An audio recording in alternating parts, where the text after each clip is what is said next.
আমার এমন কেউ নাই যাকে আমি এখন জড়িয়ে ধরে হু হু করে কাঁদবো। আমি কখনো কোনো সিন্ডিকেট, কোনো গ্রুপিং, কোনো পলিটিশিয়ান, কোনো শিল্পপতি কোনো কিছু মেনটেন করিনি আর কি। ফলে আমার কষ্টগুলো এই মুহূর্তে আমি কারোর সাথে যে শেয়ার করবো এরকম কেউ নাই আমার। কিন্তু যদি কোনো একটা দুর্ঘটনা ঘটে, তখন এই ধরেন কেউ যদি সুইসাইড করে, তখন আমরা বলি যে এটা না করলেও পারতো, কেন করলো। কিন্তু যে করে সে জানে তার সমস্যাগুলো। আমি খুবই শক্ত একজন মানুষ, আমি আমার সমস্যার কথা কোনোদিন কাউকে বলি না। আমি অনেক কঠিন সময় হলেও আমি কারো কাছ থেকে টাকা পয়সা লোন চাই না। আমি আমার ব্যক্তিগত প্রয়োজনে বেসিক্যালি সারা জীবন ধরে আমি কারো কাছে কিছু চাইনি। ফলে আমার কোনো কিছু শেয়ার করার মতো কেউ নাই। কিন্তু এই মুহূর্তে আমার খুব হেল্পলেস লাগছে। সেটা হচ্ছে যে গত 2-3 দিন ধরেই খুব হেল্পলেস লাগছে। কিন্তু এই মুহূর্তে আমার খুব ডিপ্রেশন আছে। এই সময়গুলো পার করা আমার জন্য খুব কষ্টের। গত 2 বছর ধরে আমি বেকার, আমার কোনো কাজ নেই। অনলাইনে প্রতিদিন আমি নোংরা গালিগালাজ শুনি।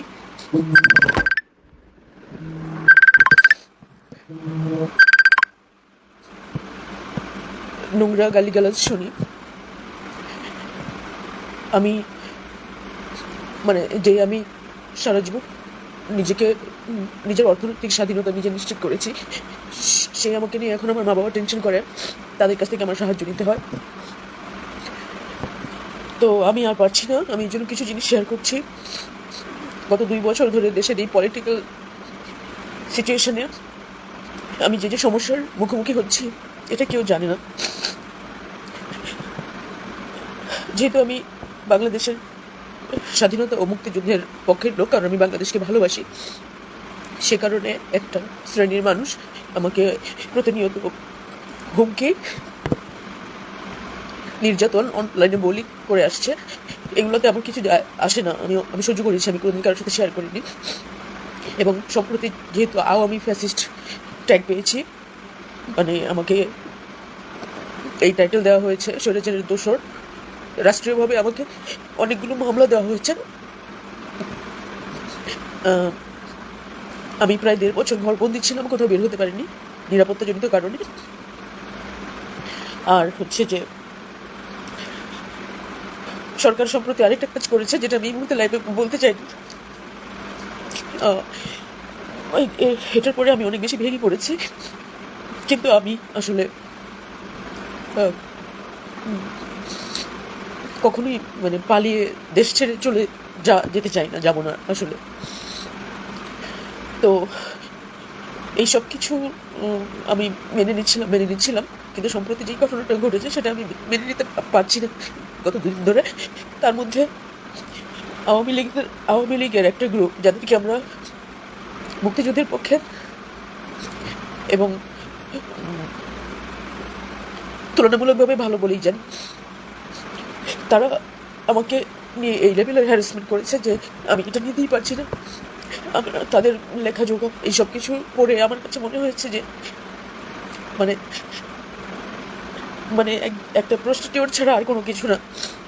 আমার সারা জীবনের শিক্ষা, আমার স্বপ্ন, আমার অবস্থান সব কিছু আমার কাছে মিথ্যা মনে হচ্ছে। এবং যাদের বোঝার কথা ছিল যে না এরকম হওয়া উচিত আমার সাথে, তারা সবাই নীরব এবং আমাকে কোনো রকমের কোনো হেল্প করেনি। উল্টো আমাকে বলা হচ্ছে যে আমি আওয়ামী লীগ আমলে 1000 কোটি টাকা ইনকাম করেছি, অথচ আমি জানি এখন আমার কাছে আমার ট্রিটমেন্ট করার টাকা নেই। গত 2 বছর ধরে আমি কোনো কাজ করি না, আমি ক্যামেরার সামনে দাঁড়াতে পারি না, কারণ মিডিয়া থেকে আমাকে পুরোপুরি ব্লক করা হয়েছে। আমাকে বলা হচ্ছে যে আলো আসবে এই গ্রুপে আমি কেন ছিলাম। সাধারণ যোগাযোগের একটা গ্রুপকে একটা মানে একটা ভয়াবহ কিছুতে মানে একটা ভয়াবহ কিছু ইমেজ দাঁড় করানো হয়েছে, যার জন্য টোটাল সামাজিকভাবে আমাদেরকে বয়কট করা হয়েছে। আমার শিল্পকলা একাডেমিতে আমাকে মব করা হয়েছে আলো আসবে গ্রুপের দোহাই দিয়ে। আমার বাড়িতে মব পাঠানো হয়েছে আওয়ামী লীগের দোহাই দিয়ে। আমাকে বেকার বানানো হয়েছে পুরোদমে আওয়ামী লীগের মানে স্বৈরাচারের দোষর। আমাকে হত্যা মামলার আসামি বানানো হয়েছে। তো আর সেই আওয়ামী লীগের কারো কাছ থেকেই শুনতে হচ্ছে যে আমি মানে যে 2-3টা শব্দ আমাকে প্রতি মুহূর্তে আমার করছে। আমরা খাট কাঁপাই, আমরা বিছানা গরম করি, আমরা মানে একটা নারীকে স্লাট শেমিং করার জন্য যতগুলো নোংরা কথা বলতে হয় তার কোনো কিছুই বাদ নেই। আমি এগুলো নিতে পারছি না এবং যাদেরকে আমাদের পক্ষের লোক ভাবি তাদের থেকে এই ধরনের কথা তো আরও আর নিতে পারছি না। আমার সমস্ত ধৈর্যের আমার সব ক্ষমতা শেষ। তার মধ্যে সরকার পক্ষ থেকে মামলা, কোথাও যেতে পারছি না আমি। অথচ কি অভিযোগ, আমার কি দোষ, আমি কিছু জানি না। মিডিয়ার প্রত্যেকটা চ্যানেলে ব্ল্যাক লিস্টেড করে নাম পাঠানো আছে যাতে কোনো কাজে আমাদেরকে না নেওয়া হয়। যারা আমাকে নিয়ে কাজ করতে চায় তারা বলেছে তারা আমাকে নিয়ে কাজ করতে এখন ভয় পাচ্ছে। আর বাকি সবাই বলছে সব ঠিক হয়ে যাবে আর কিছুদিন। অথচ নির্বাচিত একটা সরকার আসার পরেও আমাদের কোনো কিছু ঠিক হয়নি।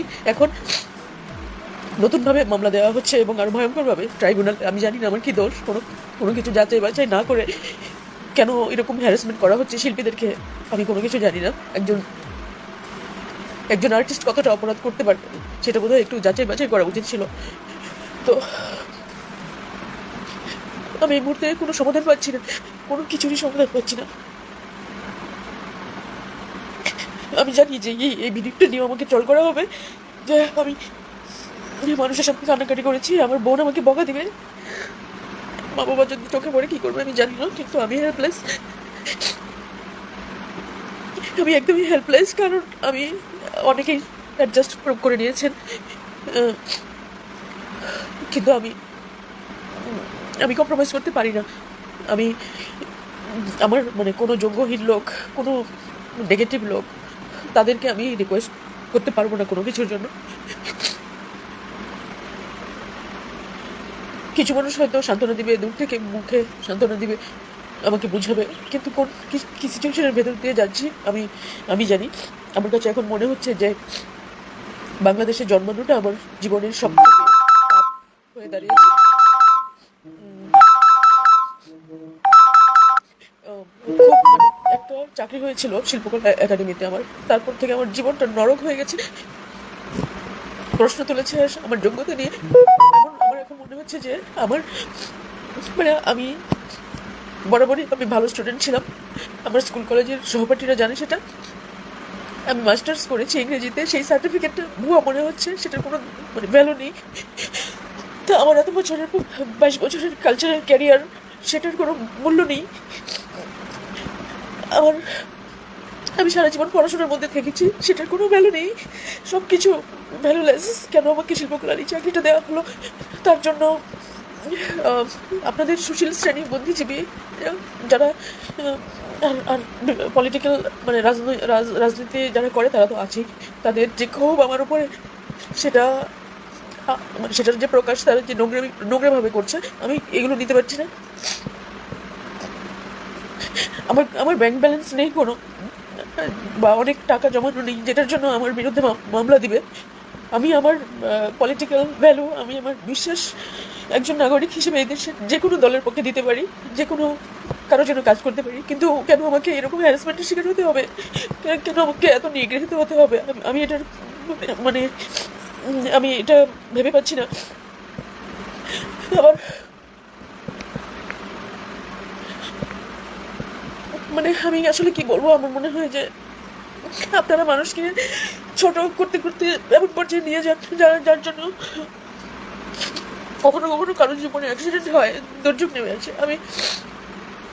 আমি এখন বুঝতে পেরেছি যে বাংলাদেশের প্রেক্ষাপটে আমি আসলে যে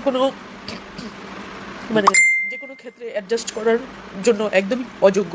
কারণ আমি যে কথা বলি একটা শ্রেণী সেটা বুঝে না, সেটা ভুল ব্যাখ্যা করে আমাকে বিভিন্ন জায়গায় ছোট করে।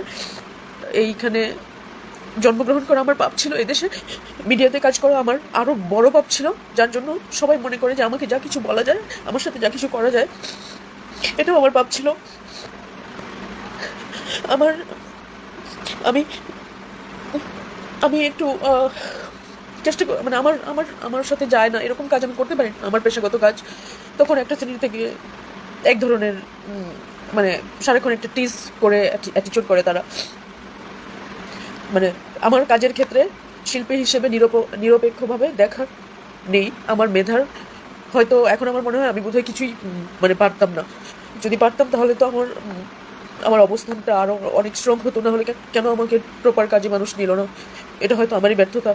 মানে কেন আমাকে এত মানে মানে আমি কেন অনেক টাকার মালিক হতে পারলাম না, যার জন্য আমার জীবনে অনেক সাফারিং, এটাও আমার ব্যর্থতা। কিন্তু আমাকে চারদিক থেকে শুনতে হবে উল্টোটা যেটা আমি না সেটা। আর মানে আমি এখন আর কোথাও যাওয়ারও জায়গা নেই। সো এরকম একটা অবরুদ্ধ একটা মানে নরক থেকে আমার আর আশেপাশের মানুষগুলো সব হচ্ছে মানে আমি আমার আশেপাশের মানুষের এই বদলে যাওয়ার চেহারা, এত খারাপ ধারণা আমাকে নিয়ে এবং যা শোনায় সেগুলো কোনো কিছু আমি নিতে পারছি না।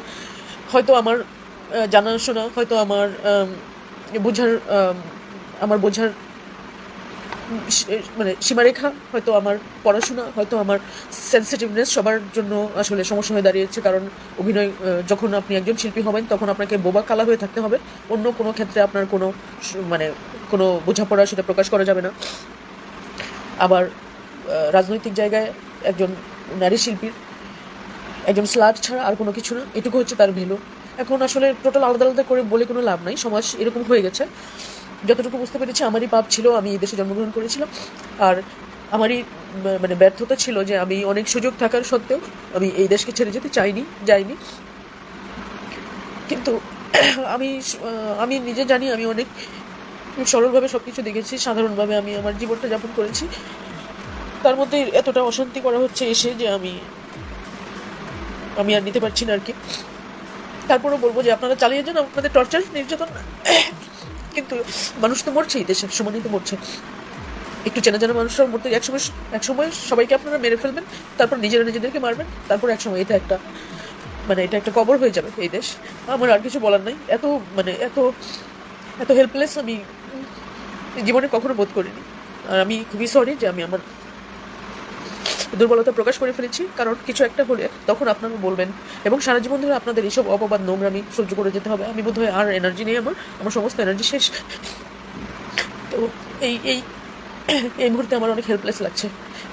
আমার কাছে মনে হয়েছে যে অনেক কিছু আমি বলে বোঝাতে পারবো না, কাউকে লিখে বোঝাতে পারবো না। আমার গত 2 বছর ধরে আমি কারোর সাথে ফোনে কথা বলি না, কারোর সাথে না, মানে কারোর সাথেই না, আমার কারোর সাথে যোগাযোগ নেই। কারণ আমার মানসিকভাবে আমার কোনো উদ্দীপনা নেই, আমার কোনো মানে আমি শারীরিকভাবে অনেক অসুস্থ হয়ে পড়েছি। এগুলো থেকে আমি নিজেকে আমার কাছে মনে হচ্ছে যে আমার লাইফটা শেষ, আমি আর বোধহয় দাঁড়াতে পারবো না। আমার খুব হেল্পলেস লাগছে। কারণ সম্প্রতি যে 2-1টা ঘটনা ঘটেছে আমি এগুলো নিতে পারছি না। আপনারা অনেক গ্রুপিং করেছেন, বাম ডান, এই দল সেই দল, এই সিন্ডিকেট সেই সিন্ডিকেট। প্রতিটা ক্ষেত্রে আমার বসবাসের ক্ষেত্রে আমি যেখানে থাকি সেই জায়গাটা একটা আবাসিক এরিয়া, সেখানেও গ্রুপিং। একটা কাজের ক্ষেত্র আমার মিডিয়া, সেখানে গ্রুপিং, সিন্ডিকেট। একটা সামাজিকভাবে পলিটিক্যালি এত ভাগ আমাদের মানে এইসবের, যাতে ফলে হয়তো যেহেতু আমি কোনো দিক রক্ষা করতে পারিনি, সাফারিংটা আমার করতে হচ্ছে। আমাকে তো কোনো বড় ভাই আমার জন্য দাঁড়াবে না। এই যে নোংরামিটা করলো আওয়ামী লীগের কিছু মানুষ এই কয়েকটা দিন, একটা মানুষ সেটার প্রতিবাদ করেনি বা বলেনি যে এইগুলো ভুল, এগুলো এত নোংরামি তো কেন করছো। কোনো গার্জিয়ান নেই। আর অনলাইনে যারা অন্যান্য বিভিন্ন পলিটিক্যাল দলের যারা আমাকে থ্রেট দেয়, মেরে ফেলার, আমাকে নোংরামি কথা বলে, সেটা নিয়ে আমি তো বলে কোনো লাভ নেই, সেটা শুনতে হবে। কিন্তু যারা আমাকে বলছিলেন ধৈর্য ধরো, যে 2-1 জন আমার ধৈর্য শেষ, এটা জানানোর জন্যই আসলো। আপনারা যদি মনে করেন আরও টর্চার করেন। আর আমি জানি না আসলে কি বলবো। তারপরেও আমি সরি যে আমার এরকম মানে দুর্বল সময় আমি প্রকাশ করে ফেলেছি। কিন্তু এটা কোনো না, এটা কোনো অস্ত্র বা অভিনয় না। আমি জানি এটা নিয়েও আমাকে খোঁটা দেওয়া হবে, ট্রল করা হবে, নোংরাভাবে বলা হবে যে মানে কি যেন নতুন অনেক শব্দ আপনারা ব্যবহার করেন। তবে মানুষ হয়ে মানুষের সাথে এত নোংরামি, আমার মনে হয় আমি বাংলাদেশে জন্মেছি বলে দেখতে হচ্ছে। এটা আসলে আমার